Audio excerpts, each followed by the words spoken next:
حمید فاعوذ باللہ من الشیطان الرجیم بسم اللہ الرحمن الرحیم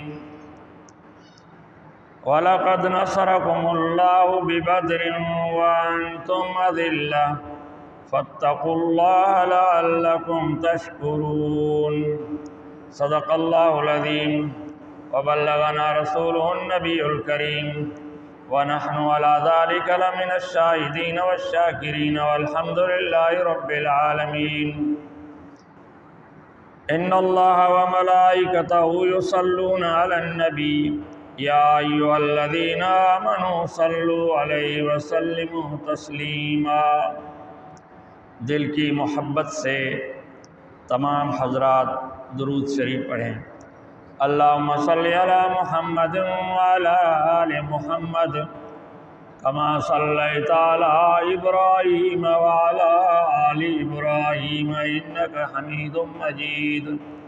اللہم بارک علی محمد وعلی آل محمد کما بارکت علی ابراہیم وعلی آل ابراہیم انک حمید مجید۔ برادران اسلام،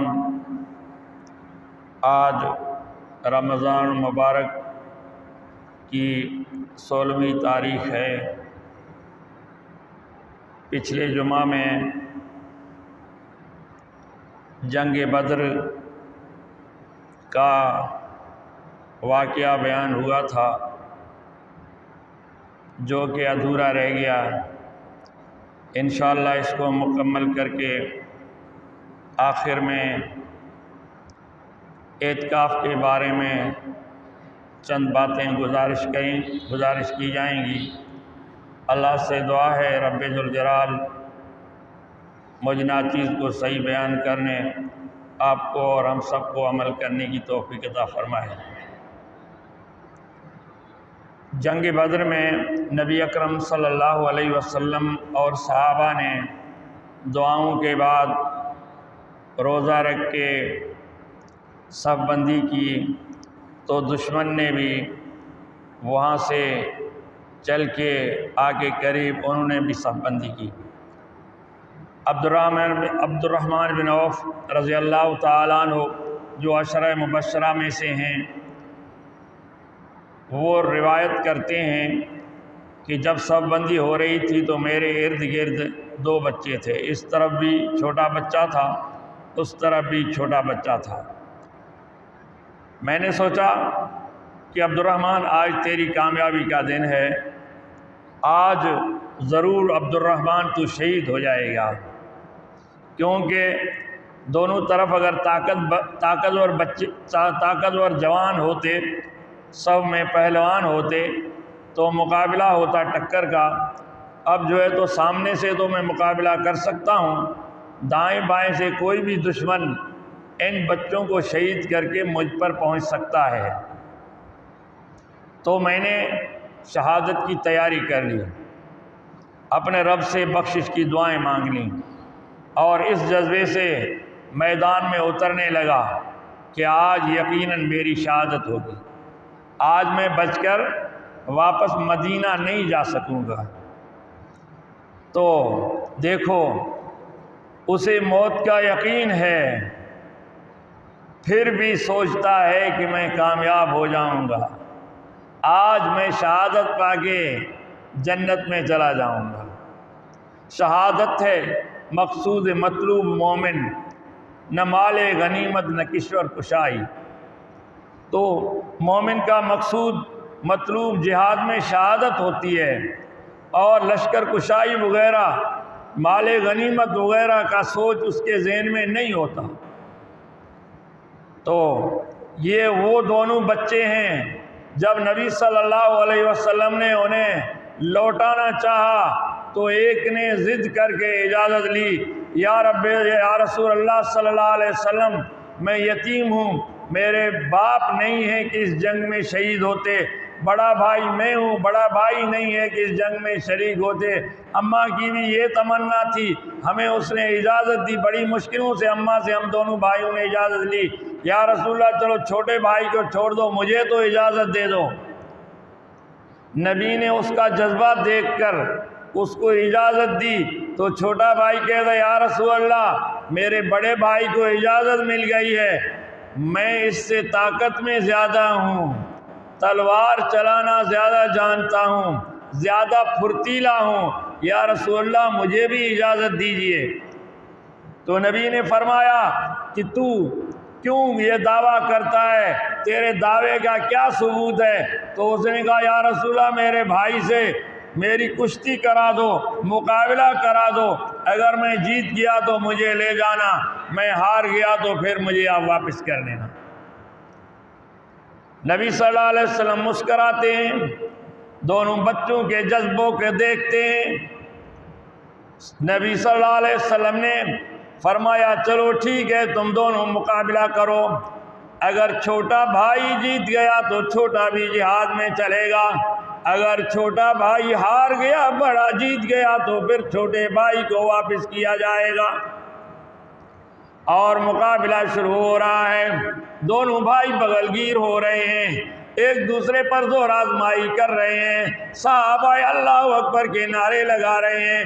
تو چھوٹا بھائی بڑے بھائی کے کان میں کہتا ہے بھائی جان آپ بڑا میں چھوٹا، آپ طاقتور میں کمزور، لیکن میں بھی جہاد میں جانا چاہتا ہوں، چونکہ آپ کو اجازت مل چکی ہے، اب مہربانی کر کے میرے سامنے گر جا تاکہ مجھے بھی اجازت ملے، تاکہ اگر شہادت نصیب میں ہوگی تو تیرے ساتھ ساتھ میں بھی شہید ہو جاؤں۔ بڑے بھائی نے چھوٹے بھائی کی تمنا پوری کرتے ہوئے تھوڑی زور آزمائی کے بعد گر گیا۔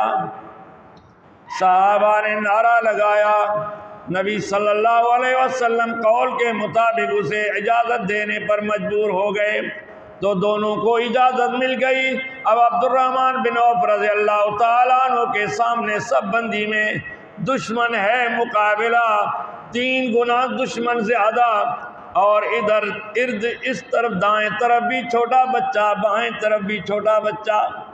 اسی لیے عبد الرحمن بن عوف رضی اللہ تعالیٰ عنہ دل میں توبہ کر رہے ہیں، رب ذوالجلال سے دعائیں مانگ رہے ہیں، اپنے بچوں کے مستقبل جو یتیم ہونے والے ہیں ان کے لیے دعائیں مانگ رہے ہیں۔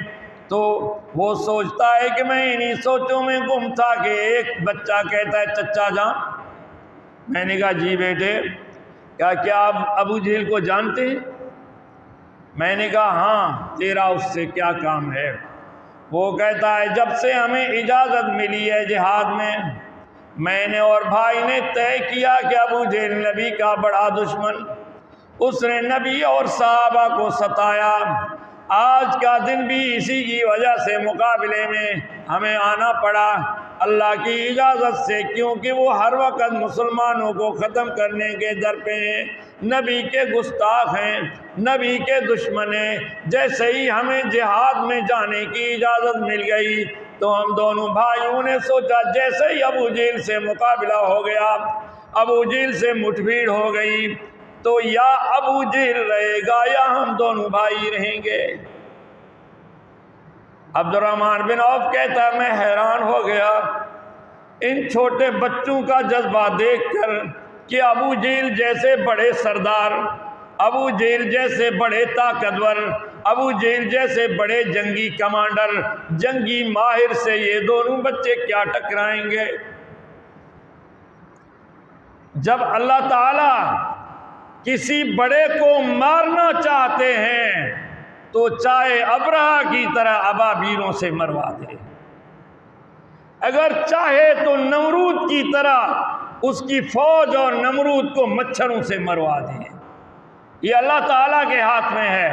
تو عبد الرحمن بن عوف کہتا ہے کہ میرا حوصلہ کچھ بڑھ گیا، ان بچوں کے جذبات کو دیکھ کر میرے جذبات بھی اچھل پڑے۔ میں نے کہا عبد الرحمن تو شہادت کے لیے تیار ہو گیا، چلو شہادت تو مل جائے گی، لیکن گھبرانا نہیں ہے، گھبرانے کی بات ہی نہیں ہے، اب جو ہے تو جیسا بھی ہوگا دیکھا جائے گا۔ تو اسی طرح جو ہے تو اس نے کہا ہاں بیٹے میں جانتا ہوں۔ کہا ٹھیک ہے ہمیں بتا کون ہے، کہاں ہے، کون سا ہے، تاکہ ہم اسے پہچان کر رکھ لیں، اس پر حملہ کرنے میں آسانی۔ تو وہ کہتا ہے بیٹے وہ تو فوج کے جتھوں میں رہتا ہے اور بڑے ہتھیاروں سے گھوڑے پر ہے، وہ جو سامنے ہر قسم کے ہتھیار لگا کر، ہر قسم کا لباس پہن کر، جنگی دفاعی لباس پہن کر جو لوگوں کو سیدھا کر رہا ہے، صفیں بنا رہا ہے، کسی کو آگے کر رہا ہے، کسی کو پیچھے، کسی کو دائیں، کسی کو بائیں، ابو جہل وہی ہے، ان کا سردار ہے، ان کا کمانڈر ہے، لیکن بیٹے تم اس تک نہیں پہنچ سکتے۔ تو انہوں نے کہا تھا کہ نہیں، ہم ضرور پہنچنے کی کوشش کریں گے، اگر نہیں پہنچے مر گئے پرواہ نہیں ہے۔ تو آخر کار جب صف بندی دونوں جماعتوں کی ہو گئی، اب ادھر سے 3 ہتھیار بند نکلے آ رہے ہیں نبی کے لشکر کے سامنے، قریب آ کے انہوں نے کہا حل من مبارز، ہے کوئی ہمارے مقابلے میں آنے والا؟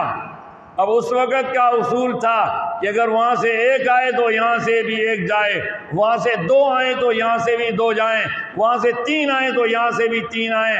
ان کے 2 بڑے سردار عتبہ بن ربیعہ، شیبہ بن ربیعہ اور اس کا بیٹا عتبہ کا ولید بن عتبہ، یہ تینوں آ کے کھڑے ہو گئے کہ ہمارے مقابلے میں کوئی جوان آ سکتا ہے؟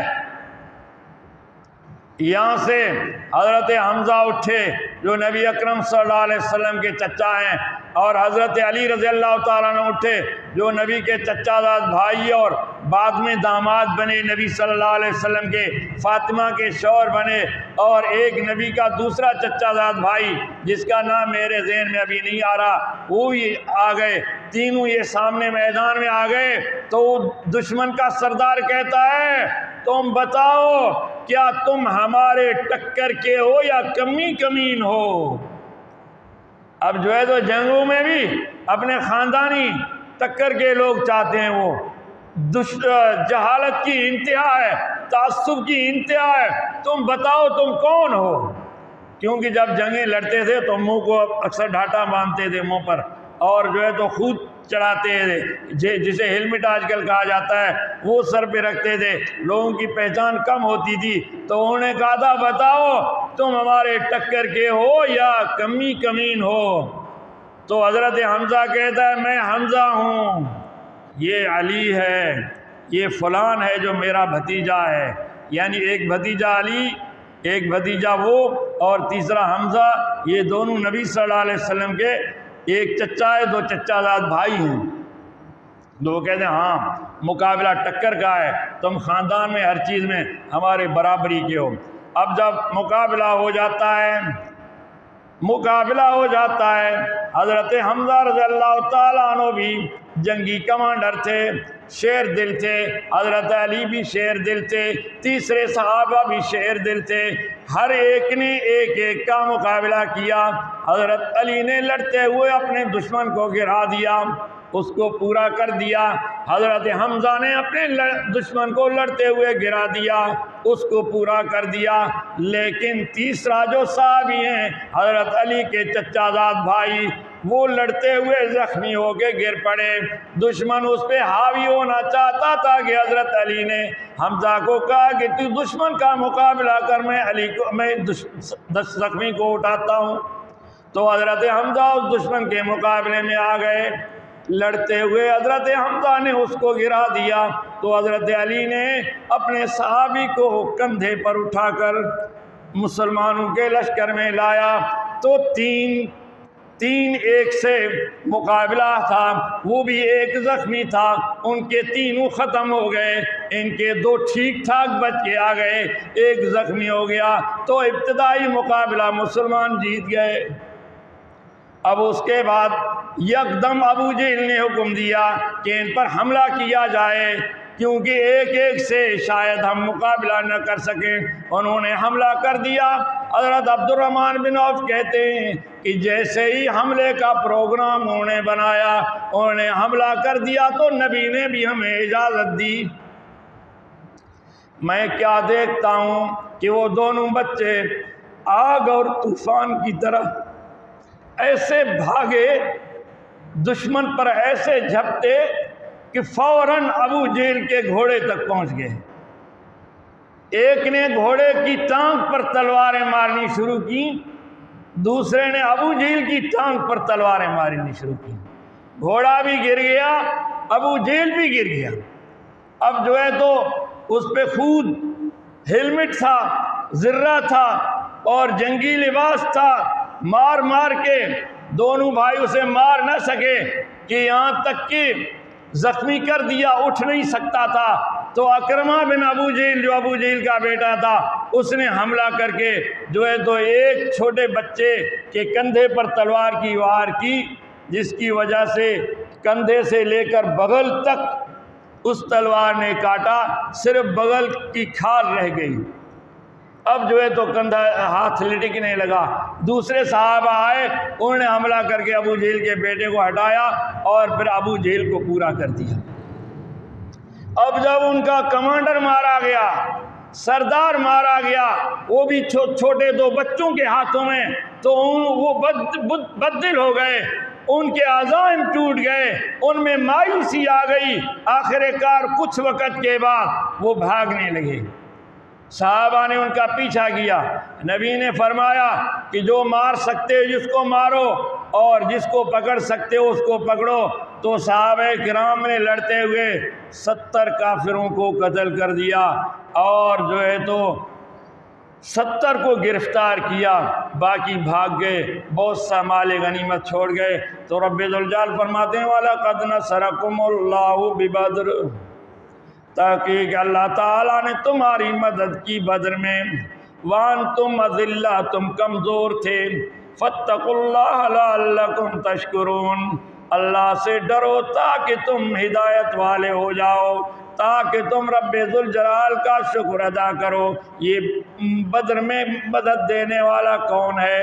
اللہ رب ذوالجلال ہے، جو 313 صحابہ کرام تھے اور 1050 دشمن تھے۔ صحابہ کرام کے پاس چھوٹے بچے بھی آ گئے تھے، بوڑھے بھی ضد کر کے آ گئے تھے، لیکن ان بچوں نے لڑتے ہوئے ایک کا جب کندھا اتر گیا اور کندھا کٹ گیا، باقی کھال رہ گئی، ہاتھ کو پیچھے لگا کے لڑنے لگا، ہاتھ بار بار جو ہے تو سامنے آ جاتا تو پاؤں کے نیچے ہاتھ کو رکھا، ایک جھٹکا دیا، وہ کھال بھی ٹوٹ گئی، وہ چمڑا بھی ختم ہو گیا، ہاتھ کو پھینک دیا اور پھر زندگی بھر ایک ہاتھ سے وہ جو ہے تو اپنے کام کرتا رہا، لیکن ابو جہل کو مار دیا، اللہ نے مسلمانوں کو فتح دی۔ بہرحال زیادہ تفصیل کا ٹائم نہیں ہے۔ اب جو ہے تو 4 دن کے بعد اعتکاف آتا ہے۔ اعتکاف کیا ہے؟ اعتکاف سنت مؤکدہ علی الکفایہ ہے، یعنی یہ محلے اور شہر والوں پر ضروری ہے کہ کوئی نہ کوئی اعتکاف میں ضرور بیٹھے، اگر نہیں بیٹھیں گے تو سنت کا تارک ہو جائیں گے اور گناہ گار ہو جائیں گے۔ نبی اکرم صلی اللہ علیہ وسلم نے فرمایا کہ جس نے اعتکاف کیا، اپنے اعتکاف کو مکمل کیا، اسے 2 حج اور 2 عمرے کا ثواب دیا جائے گا۔ وہ حج جو قبول ہو جائے، وہ عمرے جو قبول ہو جائیں تو اعتکاف کرنے والے کے لیے 2 حج اور 2 عمرے کا ثواب ہے۔ یہ اعتکاف کتنا دن ہوتا ہے؟ یا 9 دن ہوتا ہے یا 10 دن ہوتا ہے؟ اگر 29 کا مہینہ ہوتا ہے تو 9 دن کا ہے، 30 کا مہینہ ہوتا ہے تو 10 دن کا ہے۔ تو اسی لیے جس نے اعتکاف کیا اسے 2 حج اور 2 عمرے کا ثواب دیا جائے گا۔ یہ ثواب کون دے گا؟ اللہ رب ذوالجلال دے گا۔ کس نے کہا؟ نبی اکرم صلی اللہ علیہ وسلم نے فرمایا، اور وعدہ کس کا ہے؟ رب ذوالجلال کا ہے۔ ان اللہ لا یخلف المیعاد، اللہ اپنے وعدے کی خلاف ورزی نہیں کرتا۔ تو اسی لیے جس نے اعتکاف کیا اسے اگر اسے پائے تکمیل تک پہنچایا، صحیح طریقے سے کیا، تو انشاءاللہ اللہ رب ذوالجلال اسے ثواب دیں گے۔ اور دوسری نعمت اسے یہ ملے گی کہ لیلۃ القدر کے عبادت کا ثواب اسے ملے گا۔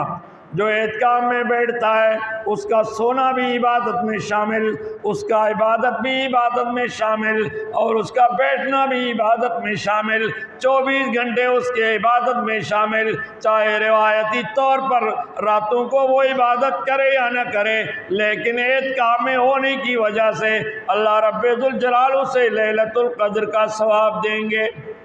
اللہ فرماتے ہیں کہ اِنَّا أَنزَلْنَاهُ فِي لَيْلَةِ الْقَدْرِ، ہم نے قرآن مجید کو لیلۃ القدر میں اتارا۔ وَمَا أَدْرَاكَ مَا لَيْلَةُ الْقَدْرِ، تمہیں پتہ ہے کہ لیلۃ القدر کیا ہے؟ لیلۃ القدر خیر من الف شہر، لیلۃ القدر 1000 مہینوں سے افضل ہے۔ یہ ایک رات 1000 مہینوں سے افضل ہے۔ اس رات کو یہ افضلیت کیوں ملی؟ کہ اسی لیے اللہ رب ذوالجلال نے قرآن کو لیلۃ القدر میں اتارا ہے۔ رمضان میں لیلۃ القدر ہے تو رمضان کو بھی اس وجہ سے یہ فضیلت ملی ہے کہ اس میں قرآن اترا ہے۔ مسلمانوں، جو اعتکاف میں بیٹھے قرآن پڑھا ہوا ہے تو قرآن پڑھا کرے، رب کا ذکر کیا کرے، رب کی تسبیح کیا کرے۔ اعتکاف میں بیٹھنے کے بعد پیشاب پاخانہ کے لیے جا سکتا ہے، وضو کے لیے جا سکتا ہے، اگر سوتے ہوئے غسل واجب ہو جائے تو نہانے کے لیے جا سکتا ہے۔ ویسے باہر نہ نکلے، چاہے جان کر نکلے یا بھول کر نکلے، بغیر ضرورت کے، بغیر مجبوری کے نکلنے سے اس کا اعتکاف ٹوٹ جائے گا۔ اللہ تعالیٰ ہمیں بچائے اور اللہ تعالیٰ ہمیں ثواب عطا فرمائے۔ زیادہ سے زیادہ مسلمانوں کو اعتکاف میں بیٹھنے کی توفیق عطا فرمائے۔ جس کو مسائل کی ضرورت ہو وہ علماء کرام سے ہم سے پوچھ سکتا ہے۔ وآخر دعوانا الحمدللہ۔